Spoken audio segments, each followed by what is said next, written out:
Un musulman peut dire je ne bois pas parce que ça ne va pas avec moi. Je n'ai pas affaire avec, je n'ai pas problème avec lui. Mais quand il dit je ne bois pas parce que le Coran dit de ne pas boire, ou bien l'islam interdit l'alcool, alors c'est un menteur. Non, je vais vous l'expliquer ça. Ok. Ouais. Je peux te montrer dans le Coran. Je ne parle même pas de Bible. Noir sur blanc. On va lire et tu vas voir que Allah, même le Coran recommande aux musulmans même de boire dans les mosquées. Le Coran recommande aux musulmans, ils peuvent boire dans les mosquées, dans les lieux de prière. Quand on parle de lieux de salade, quand on parle de la salade en l'islam, c'est la prière. Chez nous on dit la prière, mais en l'islam on dit la salade, la prière. Donc quand le Coran dit aux musulmans qu'ils peuvent boire dans les lieux de salade, ça veut dire quoi? Dans les lieux de prière.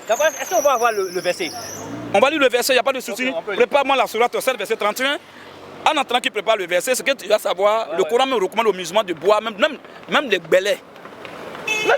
Même le belais, tout pinquéré, même les jaunes amers, amour profond. Le Coran recommande aux musulmans de boire ça. Ce n'est pas un péché. Un musulman qui dit bois pas, c'est un menteur. Si moi je suis chrétien, je peux dire je ne bois pas parce que bon, ça ne me plaît pas. Il n'y a pas de problème. Mais quand il dit je ne bois pas parce que la Bible dit de ne pas boire, il faut qu'il soit en mesure de montrer ça. Demande à tous les musulmans qui sont en Côte d'Ivoire ici, nous avons montré un verset où le Coran interdit l'alcool. Ils vont gesticuler, ils vont extrapoler, ils vont raisonner, mais ils ne vont pas te montrer le verset parce que c'est des menteurs. Tu vois un peu. Moi j'aime les musulmans, j'ai plein d'amis musulmans, plein. Mais la plus grande preuve d'amour, du véritable amour sincère, consiste à dire la vérité à son frère et puis à sa soeur, même si ça fait mal. Tu vois un peu. Voilà, on va lire. On va lire.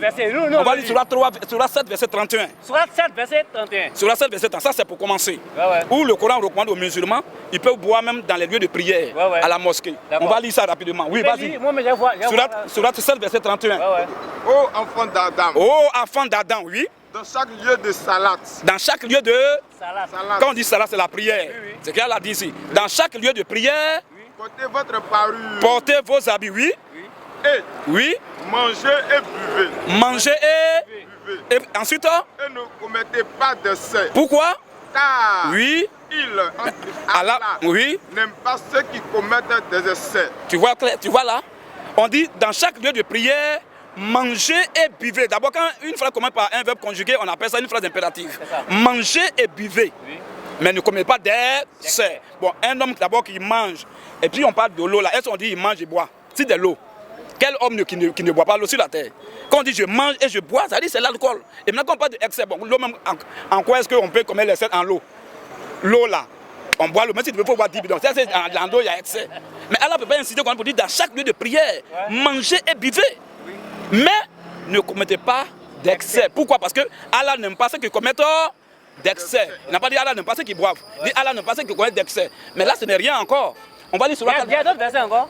Mon frère, je peux te lire au moins plus de 5 versets coraniques où Allah recommande. Après même le dernier verset, je vais donner. Les musulmans sont là, ils regardent. Hein? Il n'y a pas son musulman en Côte d'Ivoire qui va savoir que le russophone est là et puis il va lever son doigt. Il n'y a pas. On entend les versets. Je suis en train de te dire ça. Il n'y a pas son musulman en Côte d'Ivoire. Alors, regarde un peu. Avant de terminer, prépare-moi sur la 4, verset 43. Et je vais. Mon dernier verset de ce thème-là, je vais te lire un verset qui va vraiment choquer. Mais c'est écrit, hein? Où Allah dit dans son paradis là, le vin qui sera là-bas, ce n'est pas vin dans barrique ou bien dans bassine. C'est ruisseau, c'est-à-dire lac de vin. Ils vont boire là-bas. Bon, un truc qu'on dit c'est interdit, c'est péché. Sur la terre, est-ce qu'Allah peut envoyer ça au paradis? Mais ça, c'est un verset que je vais donner après. On va lire sur la 4, verset 43, tu vas voir ça. 43. Oui, c'est ce verset que j'ai pris pour cogner plein de musulmans à Yopougon. Oui, vas-y un peu. Oh les croyants. Écoute bien. Oh qui? Oh les croyants. Quand le Coran parle des croyants, il s'agit là des musulmans. On ne parle pas des païens. Le Coran tasse les païens de idolâtres, de associateurs, de infidèles. Mais quand on parle des croyants, c'est quelqu'un qui croit déjà. Donc c'est les musulmans. Alors il dit quoi? Oh les croyants. Oh les croyants, les musulmans. N'approchez pas de la salade. Encore prière. N'approchez pas de la prière. Alors que vous êtes ivre. Alors que vous avez bu. Alors que vous êtes ivre. Non, alors que vous avez fait usage de l'alcool. Alors que vous êtes mais ivre. Le français est clair. N'approchez pas de la prière alors que vous êtes ivre. Ok. Est-ce qu'on dit n'approchez pas de la salade alors que vous avez bu? On peut boire et puis ne pas être ivre. Ou bien tous ceux qui boivent sont toujours ivres. Je peux boire et puis ne pas être ivre. Mais quand on parle de l'ivresse, c'est ce qu'on appelle overdose. C'est là que tu dépasses tes limites habituelles. C'est là on dit que vraiment il est ivre, mais il a fait accès, sinon excès d'alcool. Mais ici, on dit, n'approchez pas de la prière alors que vous êtes ivre. Virgule, c'est pas encore fini, continue. Jusqu'à ce que vous compreniez ce que vous dites. C'est clair.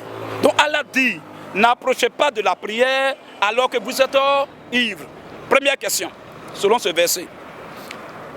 si je bois, en tant que musulman, si je bois et que je ne suis pas ivre, est-ce qu'il ne doit pas approcher la prière? Ben, il dit n'approchez pas de la prière dans un état d'ivresse. Bon, et si j'ai bu? Non, je viens.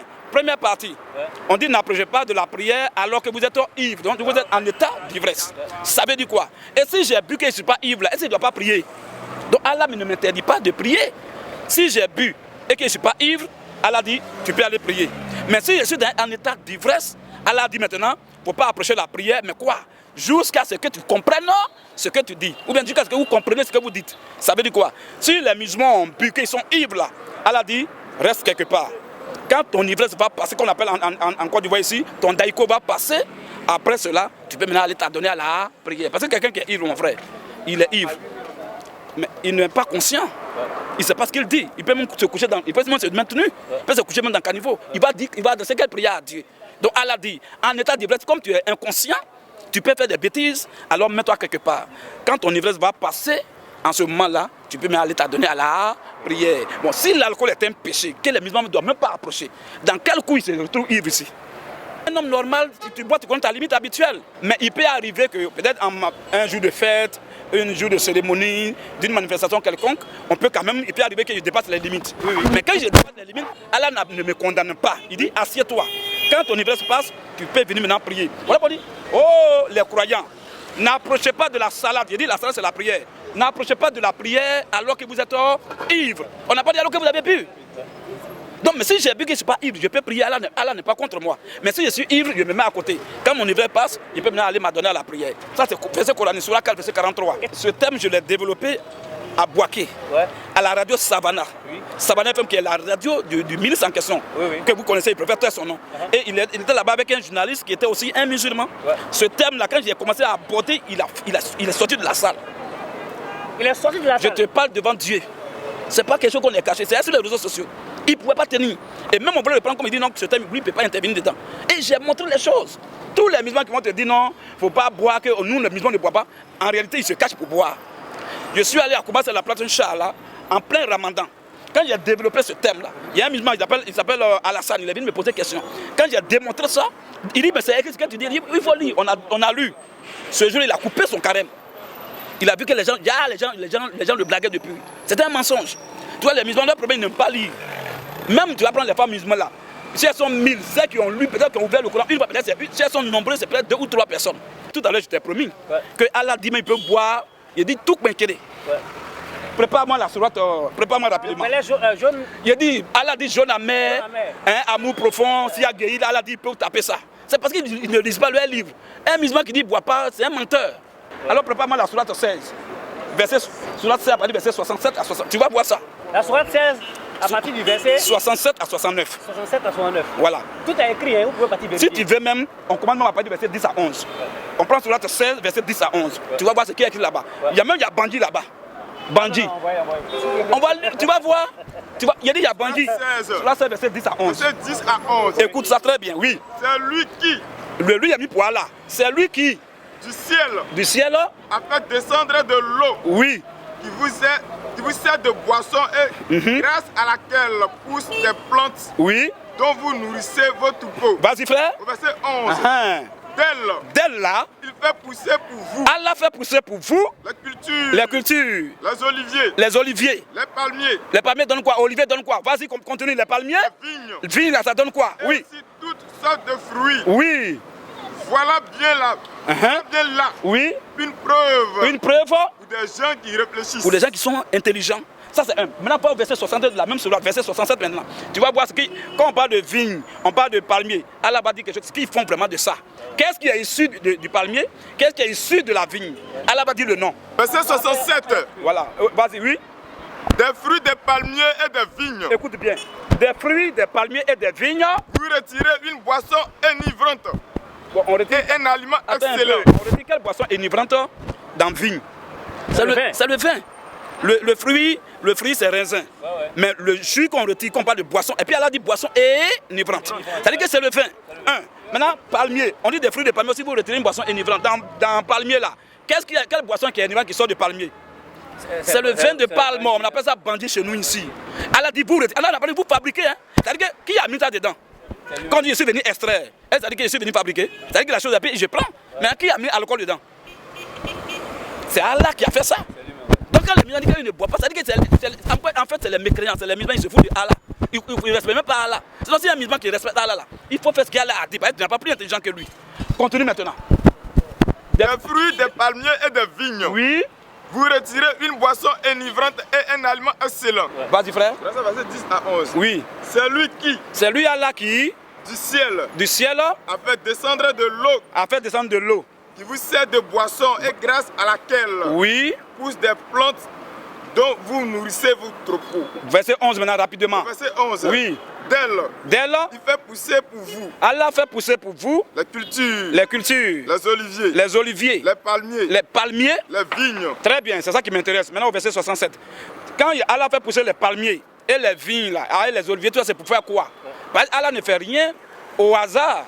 Il ne peut pas aussi travailler inutilement. Quand Allah fait quelque chose, il faut au moins qu'il y ait un profit dedans. Alors verset 67. Au verset 67. Oui. Des fruits, des palmiers, des vignes. Allah dit maintenant des fruits, des palmiers et des vignes. Vous retirez une boisson enivrante. Extraire. Donc, il ne fabrique pas, mais ça déjà là, il vient enlever seulement. Vous retirez une boisson enivrante. Et un aliment excellent. C'est fini. Donc, Allah dit ici, le vin de palme là, c'est pas un péché. Allah reconnaît que c'est une boisson enivrante. Il retire ça. On dit, il retire ça. Oh, ça parle des musulmans. Il retire ça pour faire quoi? Pour se laver ou bien pour faire la lessive? On retire ça pour faire quoi? Le vin là, on prend le vin là pour se laver. Est-ce qu'on prend le vin là pour faire la vaisselle? On prend le vin pour boire. On prend aussi le bandit, le vin de palme pour boire. De ce qu'Allah a dit. Maintenant, Allah va enfoncer le clou. Allah va mettre la barre très haute maintenant. Il va dire, comme il a parlé de vin, il a parlé de vin de palme, bandit, tout ça là. Allah va parler maintenant de tout pinquer maintenant. Allah va parler maintenant de siagéi maintenant, de déchirer caleçon, tout ça là, Allah va parler de ça maintenant. Dans le même Coran. Avant qu'on continue de regarder la vidéo, je te fais gagner de l'argent. Tu télécharges l'application Melbet, tu prends mon code IBRA225. Ça te permet de gagner 200% de bonus sur ton premier rechargement.